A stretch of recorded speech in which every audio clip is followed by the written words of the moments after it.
The fall of Eleusis. Well, as you all probably know, Eleusis was a cult site near Athens on a plain. There's now a big lumber yard there, the last time I was there. But anyway, it was this plain, a very fertile plain outside of ancient Athens, and they celebrated the greatest of the Greek mysteries there. They celebrated, it was a biennial, a twice yearly festival. In the spring, they would celebrate the lesser mystery. And this seemed to be a fairly local get-together of some sort, and probably a planting festival.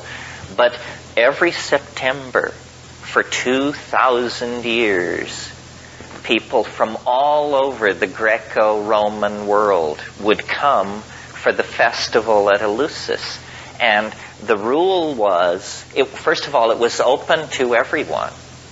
Men, women, free man, slave. Everyone could attend. The rule was you could only attend once in your life. And so you had one shot at whatever this thing was.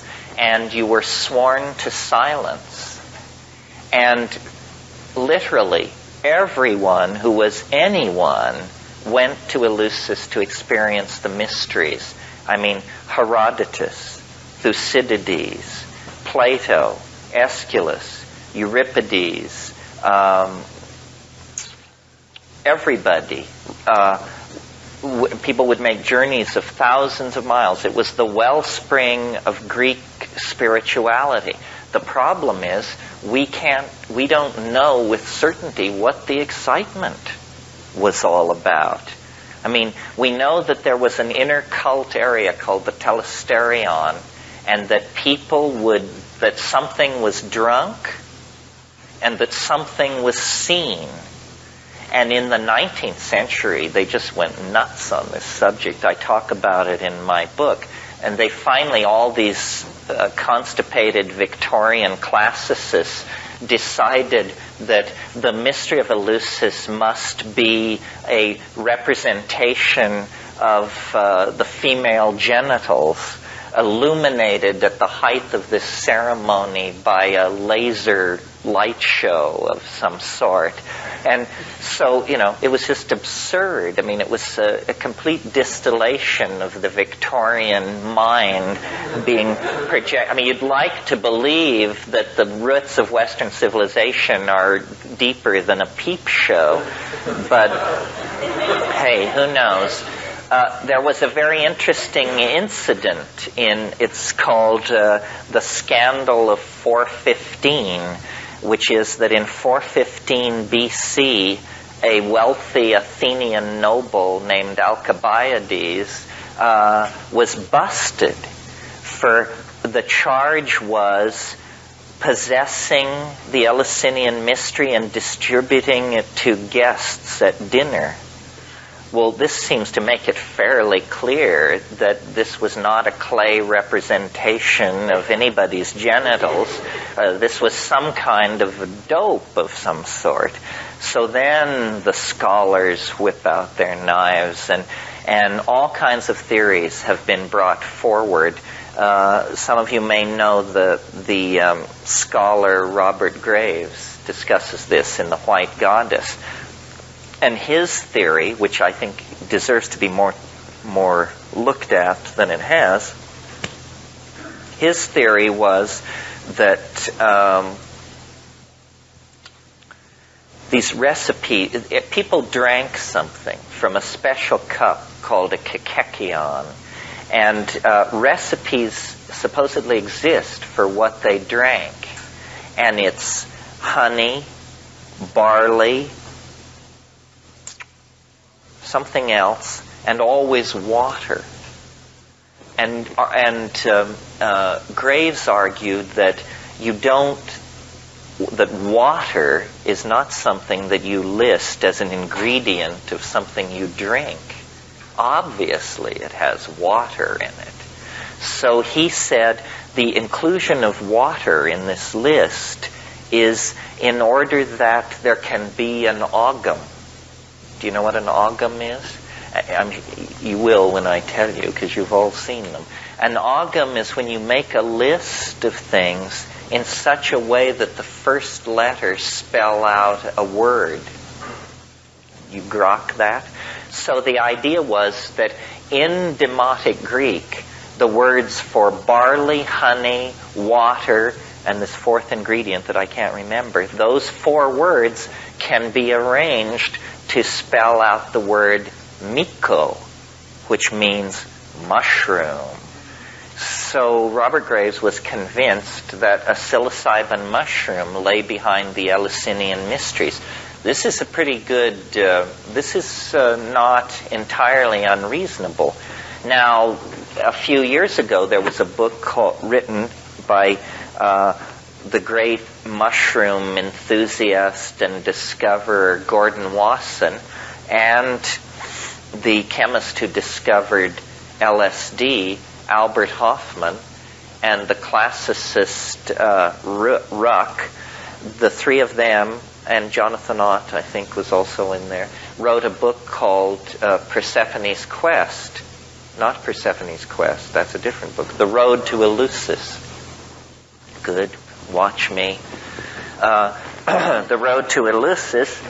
And they put forth there a new theory, which was that on the plain of Eleusis they grew barley. And these people thought that there may have been a special strain of claviceps. Do you all know what claviceps is? Do you all know what ergot is? Ergot is a smut. A smut is a disgusting disease, a fungal disease of grain. Have you ever been in a cornfield and seen an ear of corn that looks like it's covered with some black, slimy, horrible stuff that's flowing out of it and all over it? It's absolutely disgusting. Although God, in California, I don't know if this is hit here yet, but in California for the past year, the hippest thing that you can be served at pretentious art openings and stuff like that is corn smut, which they spread on crackers. And it's just horrible. And it's really expensive. I mean, it's more expensive than caviar, and it's just become a craze. And I wouldn't get near it. I mean, it's not only disgusting to look at, but the chemistry of it is so weird. God alone knows. I mean, hives would be the least of your problems. Anyway, so corn smut, and there are rye smuts, and there are wheat smuts. But interestingly, the rye smut, which is ergot, is an organism called Claviceps paspali, produces LSD-like alkaloids. And the problem is that LSD, ergot-related alkaloids are also tend to cause convulsions, or they can cause convulsions. If any of you suffer from migraine headaches, now there are a lot of different drugs for migraine. But up until just 4 or 5 years ago, the drug of choice for migraine was called ET, ergotamine tartrate. Ergotamine tartrate, if you've got a kilo of it, you can settle down and make several million hits of LSD. Ergotamine tartrate is this very rigidly controlled underground substance that is produced legally only in certain sanctioned fields in northern Pakistan, and it's produced for the world market of migraine sufferers. And you get these little tiny blue pills. I have migraines. I used to take ergot, but I've gotten it under control. But anyway, it's the drug of choice for migraine because it constricts the blood arteries going into the head. Anyway, Wasson and Hofmann argued that what they were doing at Eleusis is that they were brewing an ergot beer. They were deliberately gathering barley that was infected with claviceps, and they were brewing an intoxicating beer, and people were having a hallucinogenic experience. Well, now this is a great area for the able-bodied among us to do research, because it should be possible to collect claviceps, and maybe even to go to Eleusis and collect claviceps there and culture it out and see if you could make an ergot beer that would actually get you hallucinogenically stoned. I'm not sure what's going on. Ergot is a dangerous substance. I remember an anecdote once. Many years ago, I knew these people who occasionally dealt illegal substances, and one day they were moving some ET to somebody, and they asked this guy there if he would take this ounce of ET and deliver it to this certain address. And when they gave it to him, they said, "Now, this is ET, so just leave it alone." And he got out in the car and he opened up the baggie, and it was this white powder, and he said, these people can't fool me. So he honked up a little of it, and then he went on his appointed rounds, and the guy who was supposed to have the stuff delivered, he was sitting in his house, and he heard this commotion on his front porch and opened the door to find this guy flopping around with his legs and feet in the air, having convulsive seizures because of the ET he'd snorted up.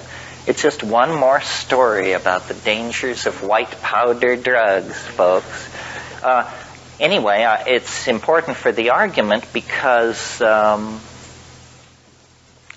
I don't see how they could have been serving several thousand people ergotized beer every September for 2,000 years and not had the Eleusinian mysteries get a certain reputation for risk.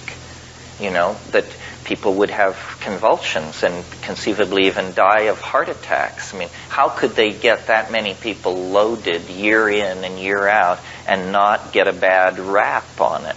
And then I talked to Albert Hoffman about this, and he didn't seem to feel that it was such a problem. He said that what you could do is float hot oil on the surface of this beer, and you could draw off the convulsive alkaloids would have an affinity for the hot oil, and then you could just skim this oil off and discard it, and you would leave the hallucinogenic material in the beer. Well, I haven't tried this. Like I say, it's for the able-bodied. But in any case, this was the last outpost in the West of psychedelic mystery. And eventually, those enthusiastic Christian barbarians appeared on the scene. In this case, it was Alaric the Visigoth, a great guy to take to an art museum. And, they smashed it all to pieces. Alaric the Visigoth was kick-ass. People don't realize that these barbarian invasions of the late Roman Empire, the Vandals took over a huge swath of North Africa. They didn't just stop at the bottom of the boot of Italy or on the Peloponnesian Peninsula. These guys just kept rolling. And huge parts of Africa were under the control of Visigoths and Vandals. North Africa, Carthaginian coast of the Mediterranean. And that was the end of the Eleusinian mysteries. But it shows how late this mystical psychedelic impulse persisted in Western civilization.